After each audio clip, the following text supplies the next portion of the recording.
เรายืงมักกินกะลีฝนตกไป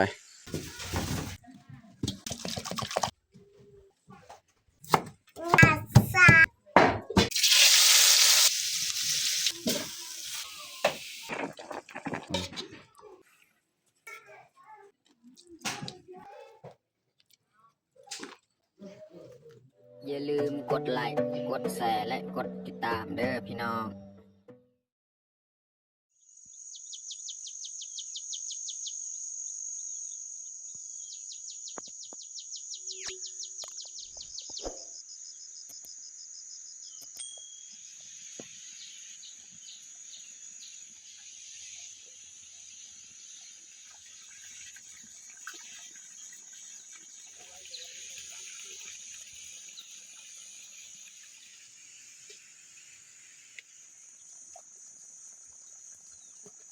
ครับสบายดีแล้วก็สวัสดีเบิร์ดสู่ผู้สุคนยินดีต้อนรับเขาสู่ช่องเบายืงวันนี้กับพาเมียเขาให้แต่ว่าบ่ได้เขามาเสียหญ้ามื้อนี้แม่นครับเขามาเอาสลีของเฮาเพราะว่าสลีของเฮานี่มันพอดีเอาแล้วมันเรื่องแล้วเขาก็ได้ไปบอกกับครัวทางเมียแล้วก็ทางเบายืงแต่ว่าเขาจะบ่ไปบอกให้เขาจะไปเอาสลีของเฮานี่แต่ว่าเขาจะบ่ไปบางทีก็มื้อหน้ามื้อเนออีกส่วนให้เขาเจ้ามาเก็บเอาสลีของเฮามื้อนี้กันแต่เฮาสิเข้าไปเก็บสลีเนาะก็กลับบ้านบ่ได้เสียหญ้ามื้อนี้แล้วก็มาเฮ็ดกินเฮ็ดยากอยู่บ้านเนาะโอเคมีแต่ทุกคนติดตามเบิ่งติดตามชมกับพวกเฮาได้ยาวๆเลยนี่พี่น้องเบิ่งสลีตัวนี้มันเป็นแบบนี้มาบอกมาใส่ไหนจะมันเต็กดูใจรากนี่เขากะสีขึ้นไปเก็บทางเทิงหั่นทางเทิงหั่นมันเลื่องลายแล้วต้นมันเลื่อง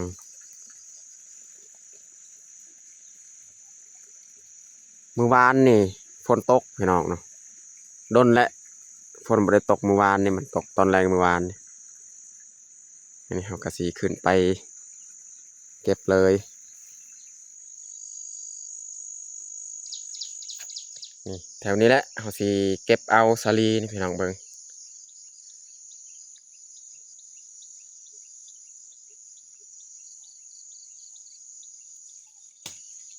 เขาเก็บแต่นี่ลงลุมเลยลงฮอตเพียงเลยเก็บกระซำเต็มกระพานนี่แหละมันสิเก็บเนี่ยอื่นดอกบางทีมื้อหน้ามื้อเนอเขาก็สิชวนพี่น้องพี่นุ่งมาเก็บนำเก็บให้เข้าเก็บกินเองบ่แม่นว่าสิเก็บให้เฮาส่วน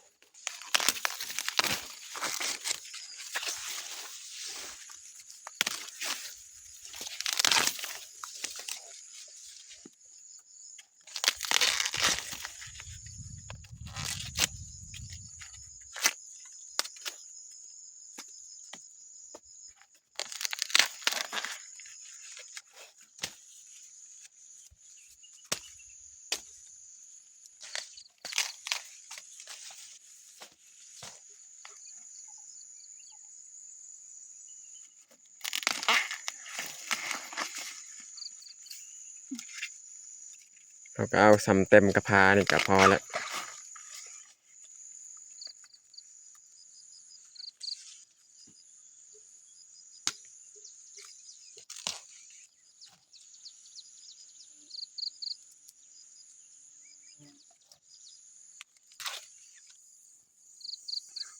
ตอนนี้ก็เรียบร้อยเอาประมาณนี้แหละพี่น้องเนาะถ้าว่าเอาลายมันหนักอีกเพราะว่าไฮของเฮานี่มันไกลมีแต่มื้อหน้ามื้อเนอเขาสิชวนพี่น้องอีกเขาไปเก็บไปเอาชลีนี่เขาสิเก็บลายกะบ่มีไผกินพี่น้องเนาะอยู่เฮือนของเฮามีดอกพี่น้องพี่นุ่งแต่ว่ามันหนักให้เขาเจ้าไปเก็บเองเก็บกินเอง อยู่เฮือนก็มีแต่น้องแพงน้องพลอยมีหาอีกเนาะส่วนเบายึงก็บ่ค่อยปานใดเนาะสาลีนี่บ่มีไผกินดอกเก็บหลายคันพี่น้องอยากกินให้เขาเจ้ามาเก็บเองเนาะมื้อหน้ามื้อเนอไห้ของเฮานี่ถ้าว่าฝนตกเรื่อยๆมันก็จะเขียวดีอยู่หญ้าคือกันถ้าว่าฝนตกหญ้ามันก็ขึ้นแห้งอีกขึ้นไว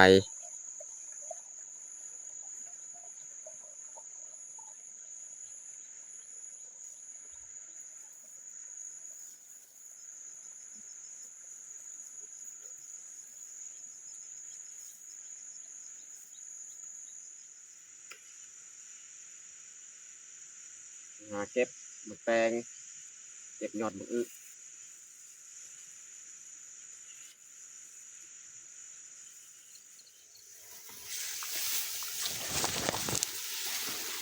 นี่สำนี้แหละเรายืงมักกินสำนี้พี่น้องบักแตงสำนี้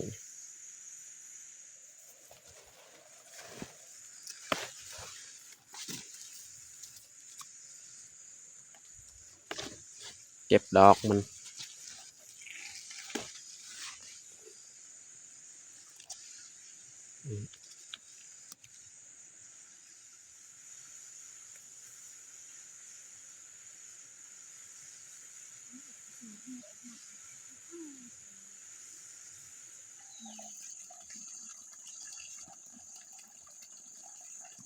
เก็บบักถั่วตอนนี้ก็เรียบร้อยเก็บพืชผักนะนี่เขาสีเทเลยสาลีลายเติบและเก็บอันนี้ก็ยั่งไปแบ่งไปปันพี่น้องพี่นุ่งอยู่บ้านก็คืออยู่บ้านเบายึงนี่ถ้าว่าสาลียังลายก็บางคนว่าคือบ่ขายบ่ยังก็คืออยู่บ้านเบายึงนี่บ่มีบอนซื้อบอนขายพี่น้องเขามีลายมีน้อยก็ไม่แต่กินบ่มีบอนขายแล้วก็ไม่แต่แบ่งให้พี่น้องพี่นุ่งถ้าเขามีลายมีบอนขายนะว่าแต่ละครอบครัวเขาเจ้าก็มีประเภทแบบกินส่วงนี้เนาะบ่ว่าสาลีแตงอหยังอันนี้เขาสิยัดเลี่ยนใส่กระพาให้มันระเบียบเนาะมันจึงบ่เต็ม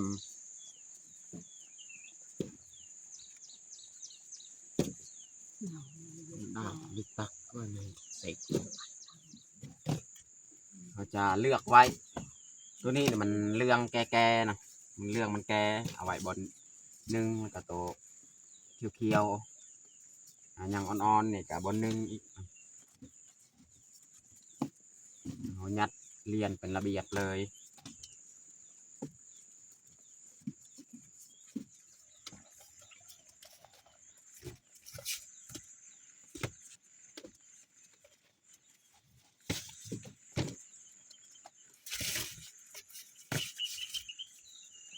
ตอนนี้หลังจากเขายัดสาลี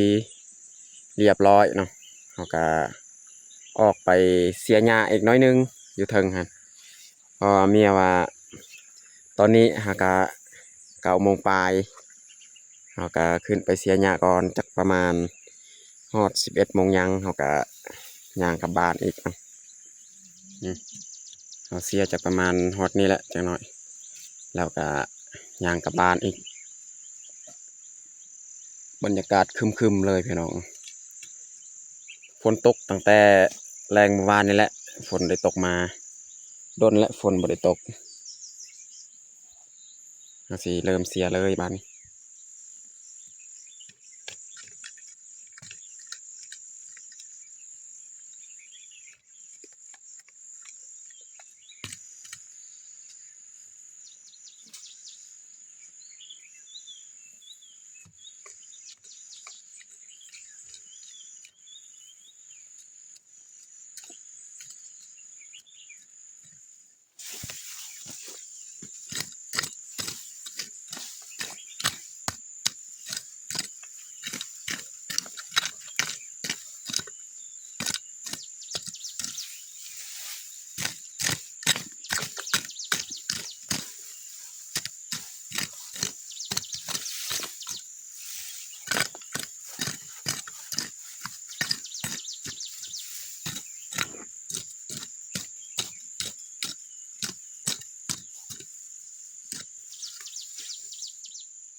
ฝนมาแล้วพี่น้องเอ้ย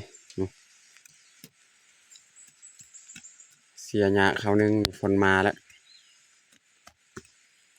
โอ้ทางเทิงนี่มันตกแล้วทางเทิงยามนี้นี่ฝนตกแบบช่วงมันตกช่วงมันเศร้า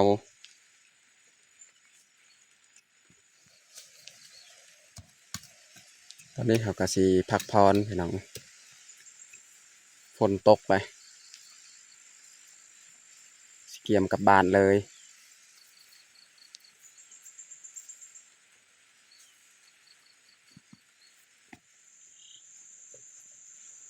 ตอนนี้เขาก็สิย่างกลับบ้านเลย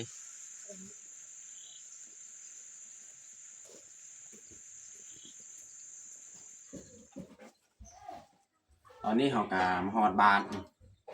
สิเอาออกสาลีตักที่เขาเก็บ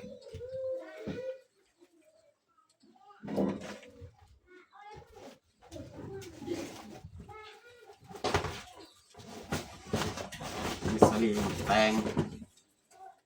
ยัดใส่กระทง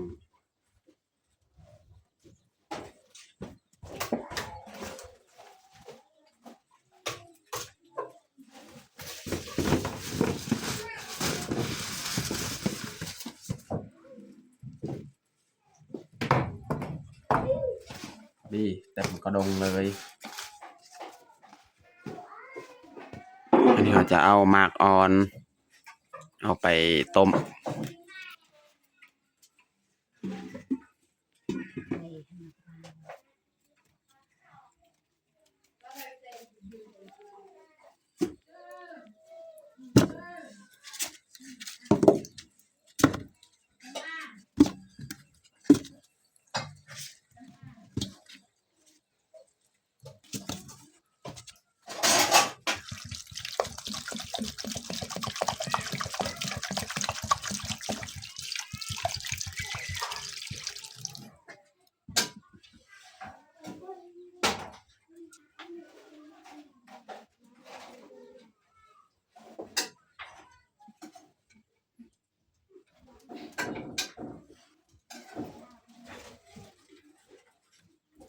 เตาตัวนี้นี่แม่นเฮาสิ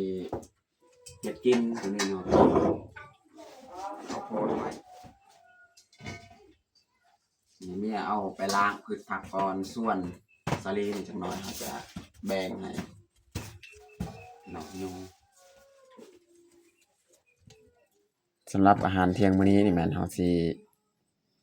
ผัดซีนหมูพี่น้องนี่หั่นซอยแล้วก็มาผัดกับผักวันนี้เราจะมาหั่นเลยเนาะ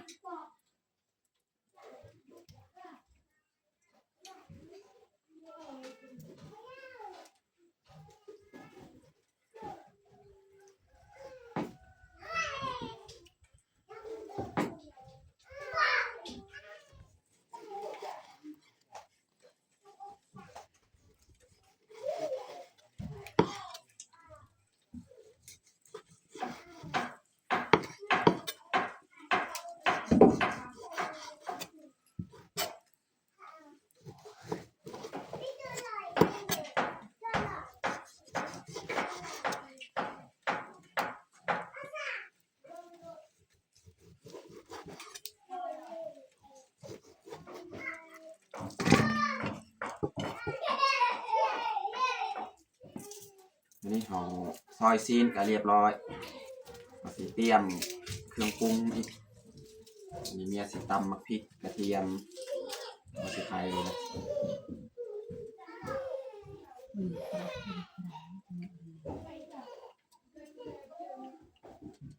เราสิยาวนู่นรากเขาตาใบ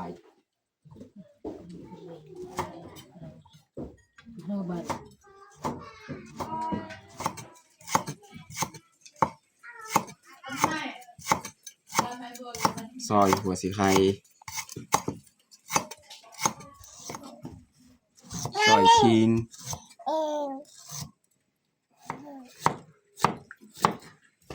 ซอยหอมแดง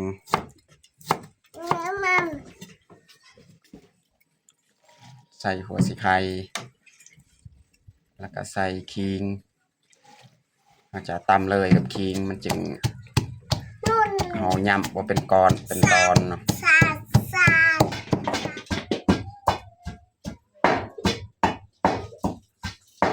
วันนี้เราจะเริ่มทานหมูกระทะเลยสีเตรียมพัดใส่น้ำมัน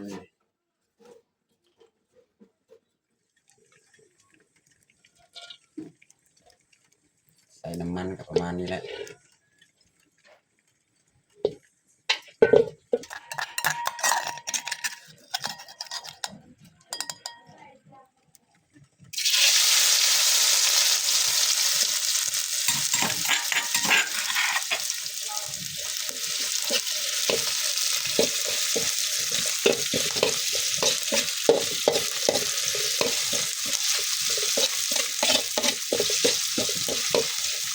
นี่เราจะใส่หอมแดงอีก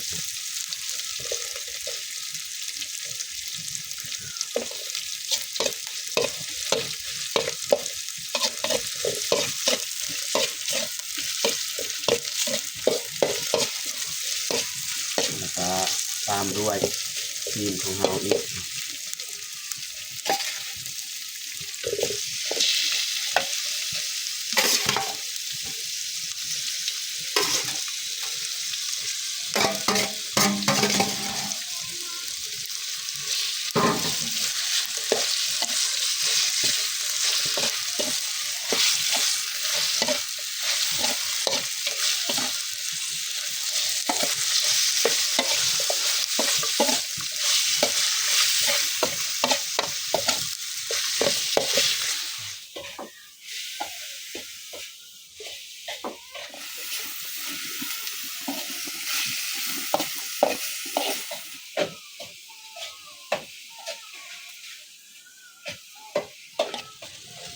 เลยเราจะใส่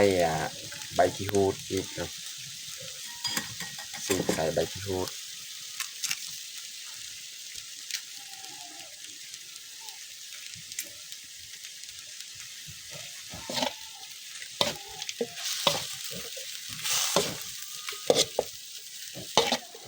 วันนี้เมียเอาสาลีเอาไปให้พี่น้องพี่นุง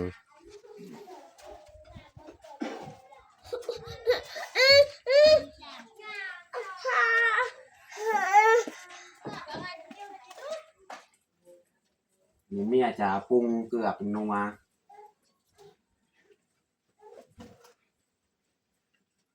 ใส่เกลือเป็นนัวน้ำปลาเนาะ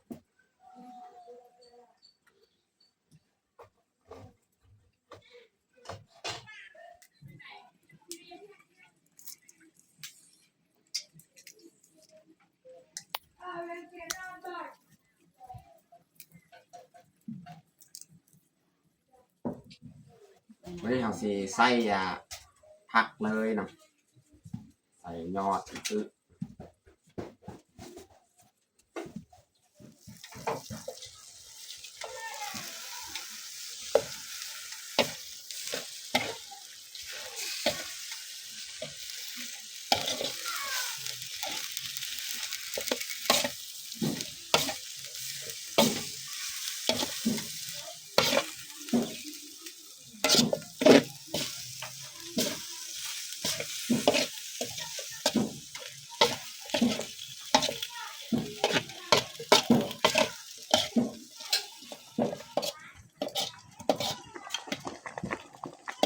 สุกเรียบร้อยแล้วต้มสาลี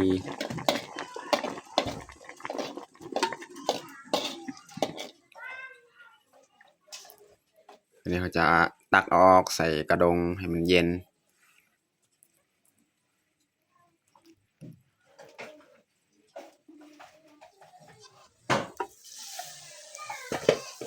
สุดท้ายนี่เขาจะใส่หอมบัวเรียบร้อยสำหรับผัดซีนหมูใส่ยอดมะกรูดหอมๆเลยพี่น้องเลย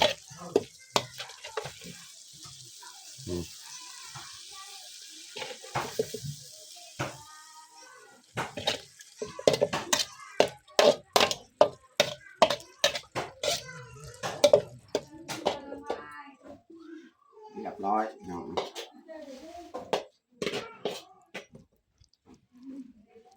โอ้เฮียแล้วน้องพอดีเต็มถ้วยเลย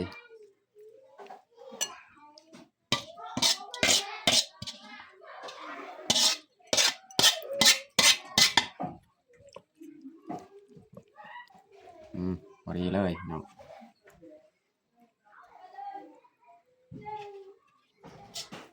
ตอนนี้ก็เรียบร้อยแต่งเผาของเฮาผัดซีนหมูเนาะใส่ยอดบักอึแล้วก็สาลี่ต้มนะพี่น้องสำหรับอาหารเที่ยงของเฮากับบัดสนี้แหละ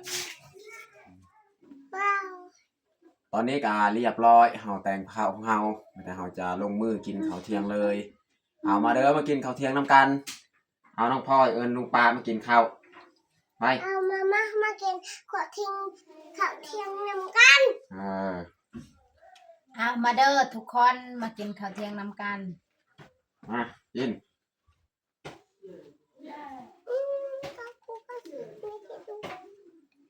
จ้าหาอมไม่จ๋าคุณน้องก็ไม่จ๋า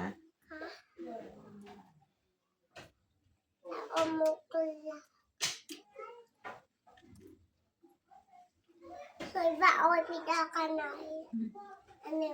กินไหน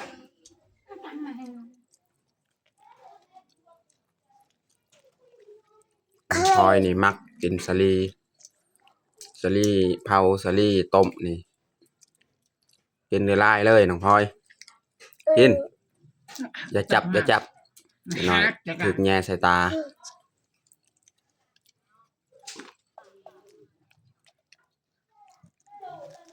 เพราะเดี๋ยวแดก